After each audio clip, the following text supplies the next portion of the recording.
주간의 이슈들 네컷 시사만으로 풀어보는 시간입니다. 나대로 선생의 이영호 화백, 인효한 박사, 그리고 조수진 동아일보처장과 함께 얘기 나눠보겠습니다. 안녕하십니까? 안녕하십니까? 네, 안녕하세요. 안녕하세요. 네. 도형님, 오늘 첫 번째 그림을 뭘로 그려오셨습니까? 네, 오늘 처음 준비한 거는 뭐 국정감사 베이징에서 하는 걸로 했던데, 이 아주 급한 핫 뉴스가 터졌습니다. 김무성 대표가 아주 지금 예민한 개헌을 문제를 건드렸습니다. 네. 그래서 제목부터 재밌네요. 예. 기춘 대응군의 반격 그래가지고 하는데 김 대표의 이제 이 개헌론을 이제 들어보니까 이 개헌 소리가 무성해졌다 이게요. 김무성의 무성입니다.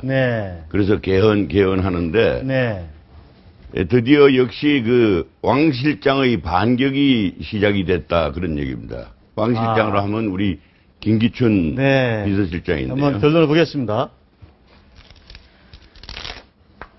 그럼 권력 구조 안에 유신헌법도 포함해서 다 논하자 그런 얘기를 했습니다. 너무 센 그림 아닙니까? 지금? 예, 좀 그렇습니다만은 이 김기춘 왕 실장께서는 유신헌법에 참여를 했던 그런 분이기 때문에 또 초안 작성할 때 작성도 했고 박근혜 대통령이 이 브레콜이라고 이 개헌론을 조금 밀었으면 하는 얘기를 분명히 밝혔는데도 불구하고 당 대표가 중국에서 이런 얘기를 하니까 아주 민감한 부분으로 반격을 시도했습니다. 청와대가 어떤 반응을 보였는지 아직 공식적으로 나오지 않았는데 우리 화백님께서 보시기에는 이렇게 반응이 나오지 않았을까 이렇게 한번 짚어보신 건데 오늘 개헌론 얘기가 어떻게 나온 겁니까, 조 소장? 네, 지금 중국을 방문 중인 새누리당 김무성 대표가 함께 간 기자들이 42명이 있거든요. 오늘 아침 조찬 간담회를 하면서 이렇게 얘기했습니다. 정기국회가 끝나면 개헌 문제는 본물이 터지고 본물이 터지면 막을 길이 없을 거다. 이렇게 얘기를 했습니다. 그런데 박근혜 대통령이 6일 날 개헌 논의로 국가 역량을 분산시킬 경우에는 또 다른 경제 블랙홀을 발생시킬 수 있다. 이러면서 개헌론은 안 된다. 이렇게 못을 박은 지 열흘 만에 나온 발언입니다.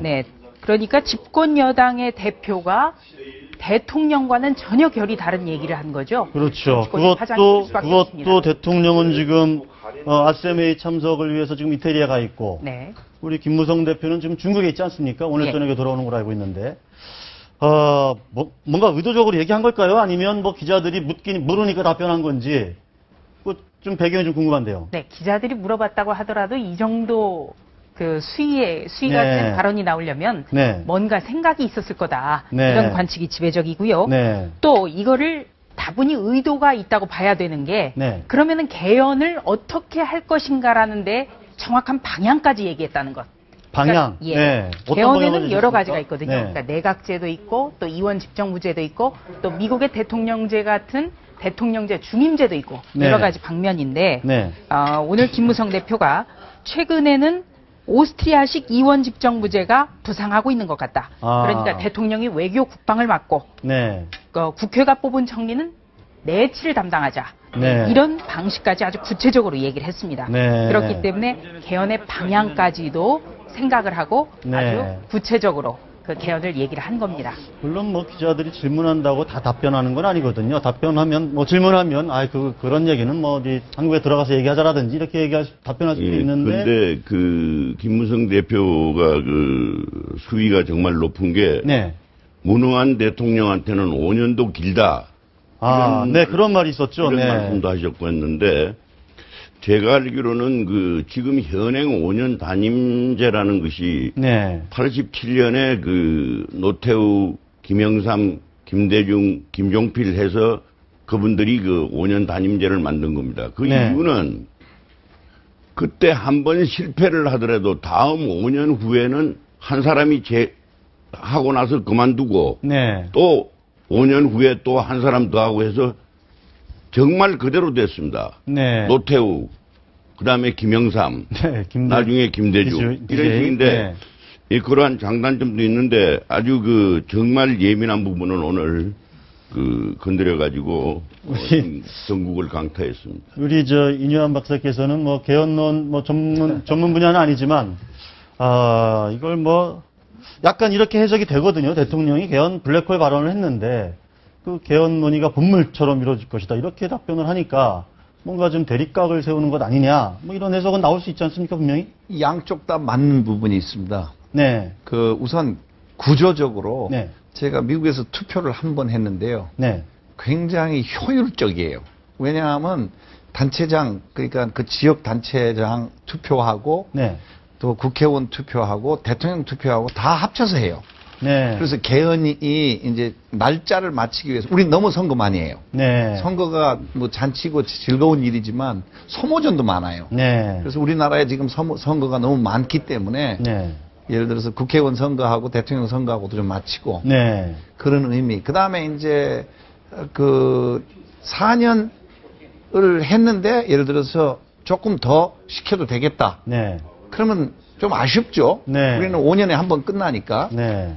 그렇지만 또 4년 한 사람들이 3년쯤 넘으면 선거운동하기 시작해요. 네. 자기 예를 들어서 대통령이 그렇죠. 이제 예. 일에 몰두하는 게 아니라 예. 그다음 마음이 이제 재선으로 가는 거죠. 재선으로 가고. 그래서 이게 굉장히 신중하지만 아마 대통령께서는 나는 잘은 모르지만 대통령께서는 이 세월호 일도 겪고 너무 나라가 혼란스러우니까 이걸 개헌 얘기는 블랙홀이 좀 미루자가 그런 뜻에서 그냥 단순히 나온 게 아닌가. 네. 그리고 김무성 대표는 자기 의견 갖는 거 건강한 겁니다. 그것도 그렇죠. 역시. 아니 뭐 청와대가 뭐라고 했다고 해서 뭐 당대표가 그럼 입 딱 다물고 있으라는 법은 없으니까. 민영삼 원장님 좀 조금 늦게 오셨는데. 이게 어떻게 지금 이걸 대립각을 세우고 마이웨이 행보를 하는 거다 이렇게 해석할 수 있을까요? 마이웨이 행보 하는 거죠. 그러니까 입으로는 대권 행보 아니라고 하면서 네. 결국에 가서 시진핑 주석 만나는 것 자체가 대권의 일환이지 않습니까? 행보의 일환이죠. 네. 그러다가 너무나 큰 아젠다를 네. 직접 맘먹고 이렇게 던진 것 같아요. 작정하고? 예, 출국할 때부터 다 계산했겠죠. 거기 가서 오히려 제가 생각할 적에 친한 언론인한테 차라리 한번 물어봐 주라라고 했을 가능성도 주문 질문을 했을 가능성도 저는 오히려 있다고 봅니다. 굉장히 치밀하게 계산돼서 한 건데 정말 김무성 대표가 책임이 있는 무한한 여당의 대표로서 정말 경제가 이런 상황에서 정말 대통령과 이렇게 각을 세워서 정말 되는 상황인가 그건 사실 염려됩니다. 과거 열린우리당 정부에서는 이 정책 가지고 여당 대표가 이제 열린우리당 의장이었죠. 그러니까 이를테면은 아파트 원가 공개, 분양가 원가 공개를 하자 말자 가지고 노무현 대통령은 안 하고 유보하고 있는데 김근태 의장이 한번 하자고 막 되들었지 않습니까? 구체적인 계급장 떼고 하자고 이렇게 되들었는데 그렇죠. 그 이상의 지금 완전히 각을 행보인 건 아니냐? 저는 그렇게 보입니다. 자, 잠깐만 지금 이서구 다음 카카오 대표가 지금 법사위 국감장에 나와서 국회사를 방문했다는데 어떤 이유로 왔습니까? 제가 정확한 그 사항은 잘 모르고 지금 있습니다. 이서구 다음 카카오 대표가 지금 논쟁에 좀 중심에 서 있지 않습니까? 청와대 여러 명이 청와대 본사를 방문했다. 검찰의 영장 문제, 감청영장을 불응하겠다 이런 기자회견을 하면서 받은 적이 없습니다. 논란의 중심에 서 있는데 오늘 지금 서울중앙지검 현장 없는 걸로 기억이 됩니다. 그날도 이서구 대표 대외협력실장이 한 명이 만났고 그리고 분명히 2014년 9월 24일에 강력범죄 수사가 간 적 없습니까? 제 현재 기억으로서는 없습니다. 지금 알겠습니다. 질의하는 나중에 물어보고요. 의원 김민석 안 나와서 새정치민주연합의 이춘석 의원이죠. 이춘석 의원, 새정치연합 이춘석 의원이 뭔가 다음 카카오 대표와 누군가의 만남을 지금 따져 묻고 있는 장면이었는데요. 네. 저희들이 좀 진행되는 상황을 보면서 다시 또 이야기를 이어가도록 하겠습니다. 네. 자, 그러면, 뭐랄까요. 지금 현장에 김문수 지사도 갔고, 이재호 의원도 같이 갔는데, 어쨌든 그 두 분들은 이제 비박 중진 의원들이라고 정치인이라고 할 수 있는데, 어떨까요? 지금 베이징에서 김무성 대표와 이재호 의원과 김문수 전 경기지사가 같이 있는 자리에서 이런 개헌 아젠다를 던진 거 어떤 의미로 봐야 될까요? 저는 일종의 베이징에서의 어떤 반란 같습니다. 왜냐면요. 지금 새누리당 이재호 의원 같은 경우에는 그 새누리당 비박계에서도 개헌론을 강하게 주장하고 있거든요. 네. 그래서 이재호 의원 같은 경우에 지난달 24일 날 그 최고위원 중진 연석회의에서도 이런 얘기를 했습니다.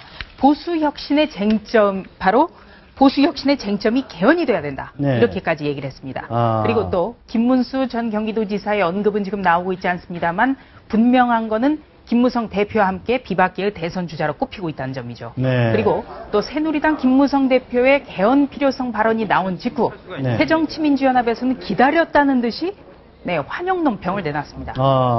지금 우윤근 원내대표만 하더라도 국회 개헌 투기를 정기국회 때 논의해야 된다라는 개헌론자입니다. 아주 대표적인 개헌론자인데요.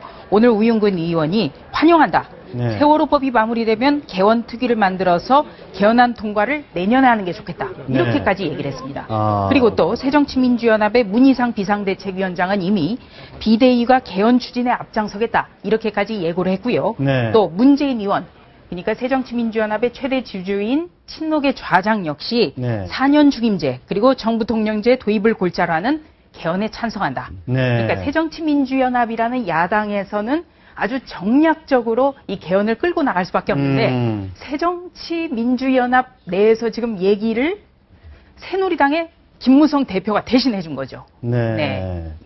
지금 김무성 대표는 지금 저희 속보로도 나가고 있는데 뭐 아까 반란 표현 쓰셨지만 반란은 무슨 반란이냐, 이게 그냥 기자들이 물어서 답변한 것일 뿐인데라고 지금 해명을 좀 하고 있는데요. 김무성 대표의 그 베이징 발언을 우리 조 차장이 아주 앞으로 의도된 그 발언이 앞으로 베이징 발언이라고 해서 계속 나올 겁니다. 이제 베이징 발언. 베이징 발언. 근데 베이징에는 제일 유명한 게 베이징 떡이라고 해가지고 베이징 오리인데, 오리가 아니라 개헌 논의를 하지 말고 좀 참고 세월호 끝내고 브레이크홀이니까 참자고 했는데 아주 끝내 오리발을 내버렸어요. 베이징 떡이 아니라 베이징 오리발까지 내버렸어요. 그리고 지금 이제 흥미로운 건요. 박근혜 대통령이 가장 시급하게 생각하는 것, 바로 박근혜 대통령이 세월호 참사 직후에 얘기했던 정부 조직법. 이거를 국회가 좀 통과시켜줬으면 하고 또 여당 대표에게도 당부를 한 사안인데 지금 정부 조직법 문제 처리에는 김무성 대표가 별다른 언급을 안 하고 오히려 해경이 존치돼야 된다. 이런 입장을 오늘 밝히면서 개헌론까지 얘기를 하는. 그러니까 정부 조직 개편도 국회에서 논의해서 필요하면 뭐 수정할 수 있다, 이런 취지의 이야기를 했던 거죠. 근데 이제 바탕에 우리가 한 가지는 우리가 지금 많이 앞서 나가고 있는데요. 저는요, 이제 제가 알기로는 이 집권당 대표하고 공산당의 최수반하고 만난 자리입니다. 그래서 사실 기분이 저는 굉장히 좋았어요. 시진핑 주석하고 만났잖아요. 그러면요. 대통령하고만 이렇게 신뢰가 있는 게 아니라 당 대표도 만나주고 당 대표하고 대화도 하고 전 보기 좋습니다. 나는 정말 중국한테 우리가 중요하구나, 배려를 받고 있구나. 얼마나 기분 좋은 일이에요. 그걸 가지고 이제 정치하시는 분들이 물론 어떤 무대를 이용해서 그 어떤 좋은 무대가 만들어지면 참기 어렵죠. 하고 싶은 말을 하죠. 근데 너무 많은 의미를 지금 부여하고 있지 않느냐. 저는 그 개헌이 얼마나 오래된 얘기예요. 한 20년 전에도 뭐 내각 책임제로 할 거냐, 김대중과 김종필 두 사람이 그것 가지고 결국은 나눠졌고요. 그래서 이거 우리가 이 종편이고 방송이고 너무 그냥 많은 의미를 부여하는 것보다 그냥 우선 우리 당 대표가 시진핑 주석을 만나는 거 참 의미가 있고 멋있더라. 그런 좋게 좀 해석하고 그 다음 얘기는 정치 얘기는 원래 시끄러운 거고, 그리고 또 마지막으로 제가 꼭 강조하고 싶은 거는 세월호는 지나가야 됩니다. 그 다음 얘기한다고 욕을 하는 사람도 있지만 아직 세월호 해결하면서 다른 일도 해야 돼요. 지금 급합니다. 그러니까 세월호에 아주 안 좋은 거지만 머물러 있어서는 안 됩니다. 잠깐 그 얘기 한번 해보시죠. 이게 지금 어쨌든 이제 대통령이 개헌 블랙홀 발언도 했고, 또 친박 현재 진영에서는 개헌론 얘기를 좀 자제하자는 분위기인데, 이렇게 좀 돼서 특히 또 지금 홍문종 전 사무총장이 또 김무성 대표를 향해서 좀 각을 세우는 발언을 했거든요. 그 영상, 저 발언을 한번 보고 얘기를 나눠보시죠. 예. 잘 모르시는 것 같은데 가까운 사람들을 많이 거기다 심어야 되겠다 이렇게 생각하시면 혹시 잘못 생각하신 것이 아닌가 싶기도 하고 만약에 인위적으로 무엇을 개편한다든지 일인적으로 그러면 상당히 큰 저항이 있을 거고.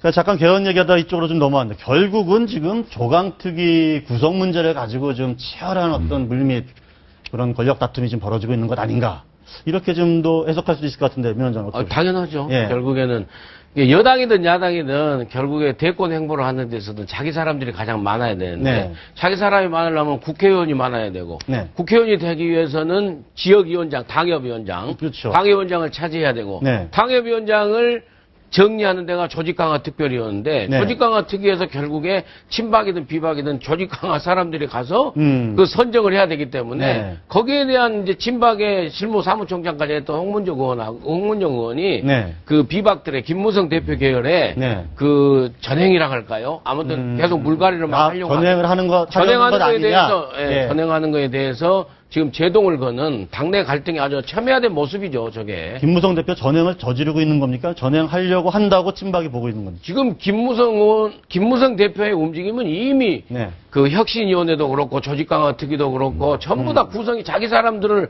거의 다만 차면서 이제 친박을 갖다가 지금 배제하고 구성하는 거기 때문에 실질적으로 김무성 대표가 제가 보기에는 그런 행보를 하고 있는 거고 네. 전행의 행보를 하고 있는 거 자기 그 진지 구축을 위해서 네. 거기에 대해서 결국에 이제 친박의 이제 홍문정 의원이 결국엔 또 각을 세우고 비판하는 거고. 네.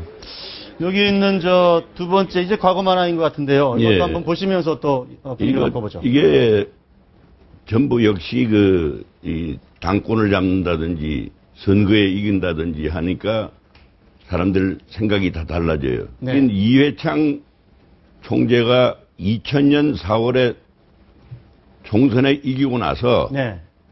개헌론을 끄집어냅니다. 네. 4년 중임 개헌론을 끄집어냅니다. 네. 그래서 그 대통령 4년 중임 개헌. 중임 개헌론. 그러니까 이 무슨 남양 시리즈도 아니고 아니면 네. 보니까 어디선가 들려오는 노래가 있는데 네. 이 무덤가에서 나옵니다. 네. 한 번 하고 두 번 하고 자꾸만 하고 싶네 하는데 보니까 그 비석에 18년이 돼 있습니다. 네. 우리 박정희 대통령도 처음에는 4년 중임으로 됐죠. 네. 그다음에 삼선 개헌했죠. 네. 그다음에 유신했죠. 네. 그래서 18년이 된 겁니다. 네. 또 이승만 대통령도 네. 4.4.5의 파동을 겪었지만은 중임에서 삼선 개헌을 한 겁니다. 네. 그래서. 그러니까 이 중임을 하게 되면 또 더 하고 싶은 네. 충동과 옆에서 또 권력에 빠진 그 부하들이 네. 다 더 하시라고 그렇게 어쨌든 뭐 그런 과정을 거쳐서 이제 87년에 이제 단임제로 딱 개헌이 됐는데 이제 87년 체제는 좀 지난 것 아니냐 뭐 이런 논의가 제기되면서 개헌론이 또 본물처럼 쏟아져 나올 분위기가 지금 형성이 되고 특히 야당이 지금 개헌론을 그렇게 좀 적극적으로 나서는 것 이것도 좀 의미심장하게 좀 봐야 되지 않을까. 네. 문재인 의원도 개헌 얘기했습니까? 네. 그러니까 거기도 찬성하는 건가요? 예, 4년 중임제 네. 그리고 정부 대통령, 네. 예, 부통령제를 둬야 된다. 네. 여기에 찬성한다 이렇게 얘기를 했습니다. 아.